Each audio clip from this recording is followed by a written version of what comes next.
Sa free TV nyo lang mapapanood. So excited ako makita nyo itong mga eksena na I'm sure masasagot yung mga iba nyong question tungkol sa The Alibi. Kimi, Nakakatuwa. It feels amazing to do this the second time around. Kasi What's the first? Lin lang. Lin Tapos lang. nag-festival kami for TV and for Tama. Prime. And then this one, The Alibi. Yun.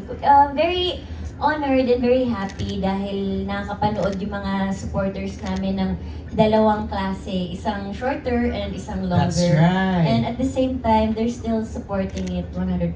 So we hope this time, supportahan pa rin nila. Kasi yung iba hindi nakapanood ng Prime di ba? Yes. Meron lang sila free TV. So, at least may chance na now. Yes, tsaka maraming eksena na hindi napanood sa Prime Video. And this time, buong katotohanan na talaga yung mapapanood nila. Talaga ha? Mamaya kay Direk ko itatanong niyang ang buong katotohanan. Pero as a refresher, dun po sa mga first time lang naririnig or narinig ang The Alibi, let's ask everybody yung mga roles nila sa show na to. We begin with you, Kim.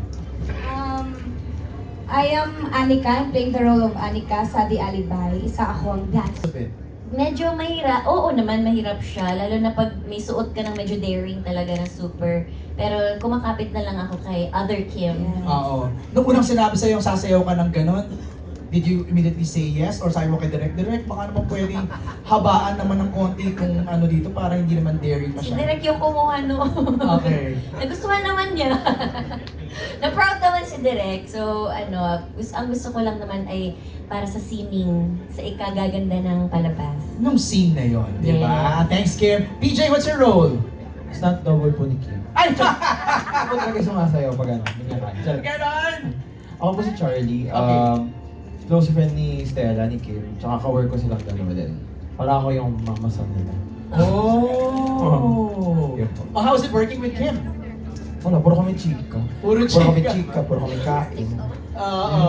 Wala na, ganun na lang yung Ganun na lang, nangyari. yes. Pero I'm sure it's so super light kay eksena si Kim, no? Minsan nakakalimutan namin, nga pala mag-eksena tayo. Sabay-sabay kami napapagalitan. Ayun lang. Yun, nadadala na kayo masyado ng friendship. Thanks, PJ. Angelina, what's your role here? Ako si Catherine, ang overprotective and intense kapatid ni Ate Kim Stella. How's it working with Kim? Para siyang ate sa totoong buhay. Yan. May tense moment ba? Na parang, paano ko ba ito gagawin? Si Kim ang ka-eksena ko. May mga gano'n. Definitely, pero she was very generous. She helped me a lot sa mga heavy scenes. That's good. I'm very grateful. That's nice. Robbie, ikaw, what's your role here? I play Edward Cabrera, the younger brother of Vincent and Matthew Cabrera. Okay. So, ako yung bunsong anak, and I feel like my story is one from innocence to bali tinatanggap na lang niya yung buong mundo ng pamilya niya, whether he likes it or not. Oh, that's tough. Oo, pero ang galing sumagot di ba? Sabi ni Kim, galing mo raw sumagot. So you work closely with Sam and Paolo? No, Rafael. More of Rafael Pao, and Kira, Paolo. and Angelina. Tapos, paminsan-minsan nagkakalunod kami ng ibang eksena nila. PJ, Okay. Ate Kim. How's it working with Pao? It's really fun, and Kuya Pao got to give me a lot of wisdom, good tips. I was grateful na kasama ko si Kuya Pao sa unang eksena ko talaga dahil he got to support me. I was really nervous, pero buti na lang ginabayan ako ni Kuya Pao, which I really appreciate. Ano doon feel, Pao? Guiding. Nakakatanda na yung wisdom. Nakakatanda daw yung wisdom. Go, Pao. How does it feel na kahit paano, nag-guide ka, nagme-mentor ka ng young actor? Ako, I've been in their shoes when I was starting also in my career. Yung isang wini-wish ko lagi, sana may mag-guide or magka-patient sa akin yung mga ka-eksena ko. And in all fairness naman sa mga veteran actors na nakatrabaho ko meron, pero yung iba wala. So, sinabi ko sa sarili ko kapag may ka-eksena ako na actors, especially new ones. Right. I'll always have the patience and always, give them time to para hindi sila kabahan. Nag-thank you na si Robbie. Raph, your role Yes, ako po dito si Matthew Cabrera, here. ang ever so loving and supportive and non-envious brother ni Paolo Avellino. Parang Si perfect Vincent na masyado, Cabrera. no? Perfect na nung pagkaka-describe ng role. Yeah, syempre mahal ko yung character ko eh. So, i-build up ko siya, diba? So, yeah, the brother of Vincent Cabrera, ang character ni Paolo Avellino dito. Right. At, yeah, very, very supportive, brother. You're not necessarily new. I mean, you've been in the business for quite a long time. I'm pretty new. No. Yeah. Sira. So how's it working with Pao? I've worked with him before actually when he started out dito sa ABS-CBN and it was Ikaw ba yung describe niya na nag-guide sa kanya? I think so. And then, first soap or guesting mo yata sa 100 Days to Heaven and already there doon sa eksena na kasama ko siya, nasa boardroom meeting kami at you know, Paolo Avellino comes there with his star quality. Lahat sa set talaga parang, wow, so this is the new guy. So of course, ako up until now, I still have the respect and the starstruck quality kay Paolo. So it's an honor and a pleasure to be working with Paolo. Ang konting reaction Pao na ano. Tribute pala, happy birthday! Happy birthday! Gcash ko is... Naalala ko yung eksena yun kasi sobrang intense rin ng eksena yun. But, you know, I'm very happy that we get to work with this cast. We've seen their performances on The Alibi, Prime Cut, and parang siguro isa sa mga tumatatak or isa sa tumatak sa akin yung performance ni Matthew Cabrera, Mighty Matthew. So, ayun, makes me realize I still have a lot to learn. Wow, grabe ang humble naman ni Pao. Super naman talaga to si Paolo. Super na talaga. Happy birthday, Paolo Avellino. Tao, ikaw naman, what's your role here? I play the role of George Cabrera. Baka dito Cabrera ako eh. sa Kaya Prime kasi, napatingin sila sa'yo. Kaya pala nag-react, kaya pala hindi nyo alam. You have to watch it dito. Okay. Kasi baka Cabrera ako dito. I don't know. Hindi natin alam sa editing ng Okay, ginawa natin okay. dito. But, pero sa doon sa una There's a moment of pinalabas. silence. Ay, no, parang bilang nagtinginan lahat Ating eh. siya. But I'm Paula's confidant here. Isa ako sa tumulong sa dalawa kay Pao at kay Kim na ma-solve kung ano yung nangyaring, you know, Right. for The Alibi, yung mismong The Alibi. So yeah, And how's it working with Kim and Pao? it's really nice.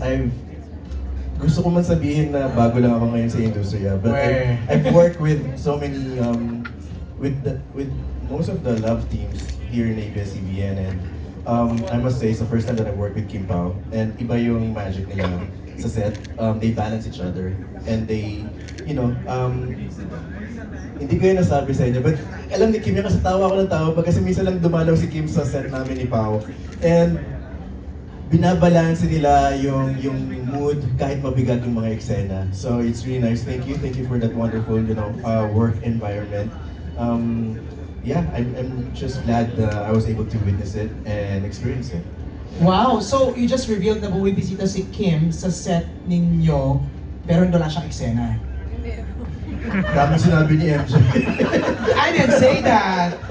Ikaw ang nagsabi nun. Sabi ko kasi Tao. galing siyang unit 2. Okay. Pumunta siyang unit namin. Ako nakikinig lang naman ako sa mga Oo. sagot ninyo. Di ba? Baka wala akong sinabi Ayusin mo gano'n. daw. Ayusin mo, alibay mo. Nasa Cebu lang kami. Okay, So, okay. nasa ano lang kami, isang hotel. Okay. Tama na to. Okay. Sophia, ikaw naman. What's your role here? I'm playing the role of Claudia Cabrera. Okay. Asawa ni Vincent. I'm a mom. I have a daughter. And I super love Stella's character here. Super love na love ko talaga siya. Wala kaming conflict. Yeah, but I'm just very happy to be part of this project. Kasi growing up, napapanood ko sila on screen. Grabe yung growing up. Hindi totoo. Sophia, dahan-dahan ng konti. Hindi. They're such like inspirations to me. Like, yung the way they work, the way they process things, the way they what's this? Study their characters. Sobrang dedicated sila. And I started to realize na hindi basta-basta yung project na to. Nandito yung mga big stars, you know, so it's not really that easy. But nandyan sila to help me and of course the directors. They're No, the good super thing na supportive. yung sinabi mo, habang nagkasalita ka, Sophia, na-realize ko, direct yung age nila hindi nagkakalayo eh.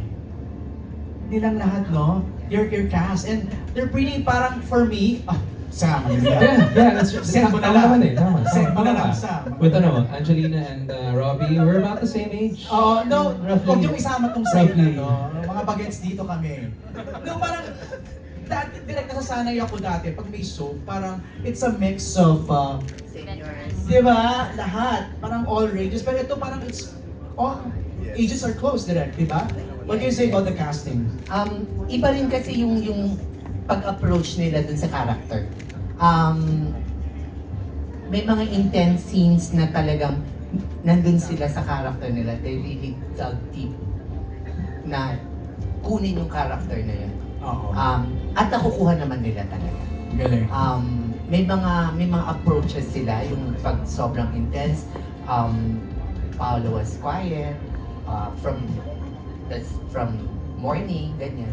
Kasi pinaghahandaan yung si Kim, lagi siyang may notes. May notepad siya para alam niya yung continuity ng characters niya. Really? So yun yung magaling, parang alam na kung saan pupunta. Okay. Ay, direct hindi ko na ako iyak dito.